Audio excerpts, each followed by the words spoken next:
Mga ka-wonder, sa taas ng presyo ng mga bilihin, kakasya ba ang 1,000 piso para sa pagkain sa isang linggo? Testingin natin ang diskarte ko bilang nanay dito sa Kamuning Market. Samahan niyo ako, mamimili tayo. Let's go. Bili muna tayo ng sahog. Bili muna ako ng 1/4 na giniling. Magkano po ang giniling? So kung 1/4 lang, magkano ba?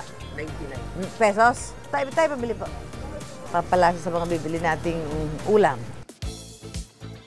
Mahirap talagang mamili pag nagtitipid. Dapat may may suki para maka-discount. Talagang tipid. Magkano ka ito, Bawang? 25, ma'am. To, 25. Pwede na to. Pinuhin mo na lang ang gayat para marami. Magkano ganito? 25 din po. O yan. So ito ay 4 na piraso. Pwede pang 4 na araw to.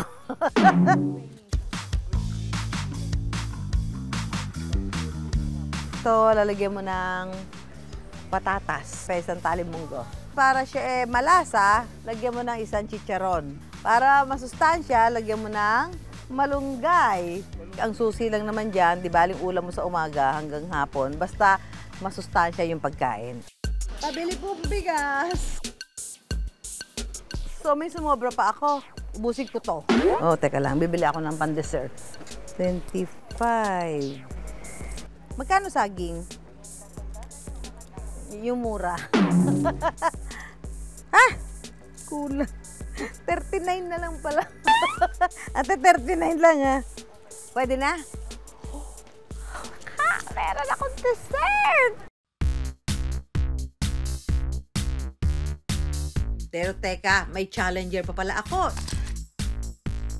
Ito raw kasing working single mom na si Cherry, winner sa diskarte pagdating sa pagtitipid para tustusan ang pangangailangan ng anak. Pero ang tanong, kakasaba siya sa 1,000 peso challenge? Mga ilang kilos to, ate?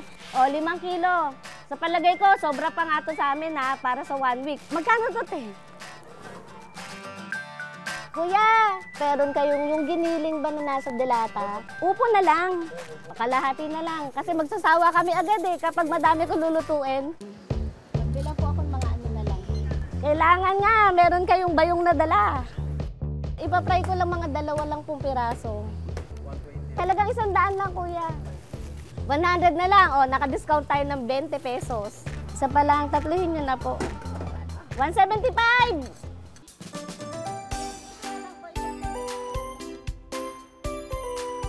Dahil meron akong anak na nag-aaral sa pampublikong paaralan, magkano ang baon sa isang araw? Monday to Friday, 20. 20 times 5, 100! Hindi lang niya pinagkasya ang 1,000, may tira pa siyang 100 pesos. Certified tipid at mami nga naman. Pareho man naming napagkasya ni Cherry ang 1,000 piso para sa pagkain sa isang linggo, limitado pa rin ito para sa 2 hanggang 3 tao at nakadepende rin paano ito titipirin sa pagkonsumo. Sabi nga nila, karugtong ng pagtitipid ang pag-iipon. Nahihirapan ka ba kontrolin ang iyong pera? Chinky, wala akong kapera-pera. Anong gagawin ko? Sigurado ako mga ka-wonder. Minsan na rin dumaan sa mga newsfeed nyo ang budget tips niya tulad ng Ipon Challenge. Isa ka na rin ba sa naging certified #team Iponaryo? Ang nagpauso nito walang iba, ang nag-iisang Chinky Tan. Pero I wonder, paano kaya niya natutuhang mag-ipon? At ano-ano na nga kaya ang naipundar niya mula rito? Hello po mga ka-wonder. Welcome po sa aming bahay.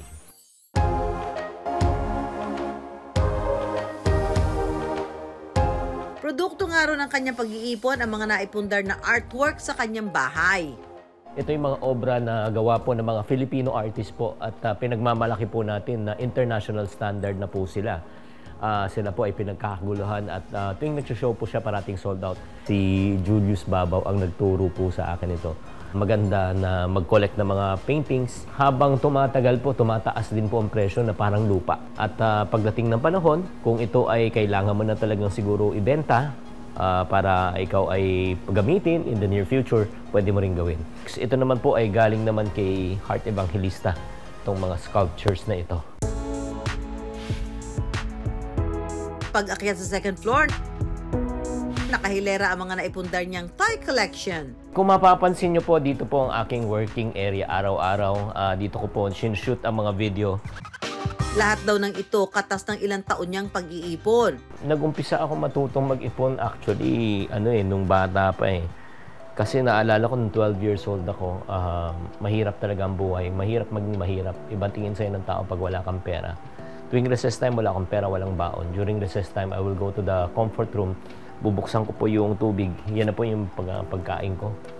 Sa loob ng 2.5 taon, iisa lang sapatos sa suot-suot ko. Naglalagay na lang ako ng cardboard sa loob ng swelas para humaba ang buhay.